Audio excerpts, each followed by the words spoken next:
নমস্কার বন্ধুরা, সত্য কথা চ্যানেলে সবাইকে স্বাগত জানাই।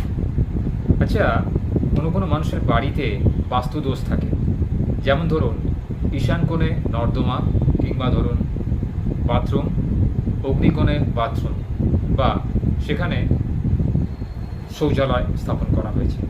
তাহলে কি আপনার সংসারে কোনো ক্ষতি হতে পারে? দেখুন, বাস্তু মতে বাস্তু দেবতার মাথা থাকে কিন্তু ঈশান কোণে, অর্থাৎ উত্তর পূর্ব কোণকে বলা হয় ঈশান কোণ, আর দক্ষিণ পূর্ব কোণকে বলা হয় অগ্নিকোণ। এই দুটো কোণ কিন্তু প্রতিটা পরিবারের জন্য খুব ভাইটাল, কারণ দক্ষিণ পূর্ব কোণ হচ্ছে অর্থের আগমের জায়গা, অর্থাৎ রোজগার, সংসারে উন্নতি, আয় ব্যয় সব কিছু কিন্তু আজকাল পয়সা ছাড়া হয় না। তাই এইখানে যদি কেউ শৌচালয় স্থাপন করে, তো বাস্তু মতে বলা হয় যে সেখানে নাকি সংসারের ক্ষতি হয়, অর্থাৎ অর্থ আপনার আসবে কিন্তু অর্থ আপনি ধরে রাখতে পারবেন না, অর্থ খরচ হয়ে যাবে। আর ঈশান কোণ অর্থাৎ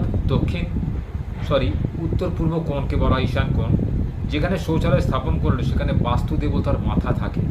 অতএব বুঝতেই পারছেন, মাথা যদি কারো গরম হয়ে যায় তাহলে সে অনেক কিছু করতে পারে, অঘটন ঘটতে পারে বাড়িতে, সংসারে।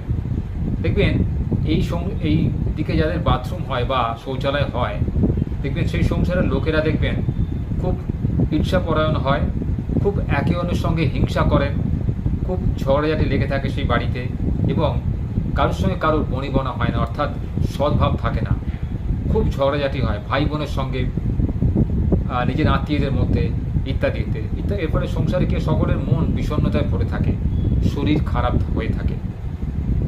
তাই এইসব দোষ কাটাতে গেলে কি করতে হবে, আমি সেই নিয়ে কিছু কথা বলব। এটাকে বলে বাস্তু দোষ। এই বাস্তু দোষ কাটাতে গেলে দেখুন, আপনি তো আর শৌচালয় ভেঙে ফেলতে পারবেন না বা অন্য জায়গায় সরাতেও পারবেন না। যদি সম্ভব সেটা অবশ্যই করুন, আর যদি না সম্ভব তাহলে আমার মতে বলে ঠিক এই কোণটা, দক্ষিণ পূর্ব কোণ এবং উত্তর পূর্ব কোণেতে তুলসী গাছ রাখুন। তুলসী গাছ এমনই একটা গাছ যা সংসারের নেগেটিভিটি শুষে নিতে পারে, অর্থাৎ তুলসী গাছের মধ্যে সেই ক্ষমতা রয়েছে যে সংসারের নেগেটিভ শক্তিকে নিজে শুষে নিয়ে সংসারের মধ্যে একটা সুন্দর বাতাবরণ সৃষ্টি করতে পারে।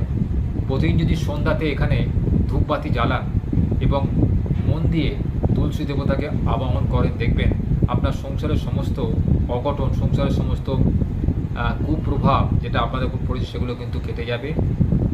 এই উত্তর পূর্ব কোণের যে রেসটা, সেটা কিন্তু ক্রমশ কাটতে শুরু করবে। কিন্তু লক্ষ্য রাখবেন, এই জিনিসটা কিন্তু, পুজোটা কিন্তু আপনাকে রোজ করতে হবে, অর্থাৎ সন্ধ্যারতি কিন্তু অবশ্যই করতে হবে, তবে কিন্তু সংসারের মধ্যে এই বাস্তু দোষ আপনি কাটাতে পারবেন।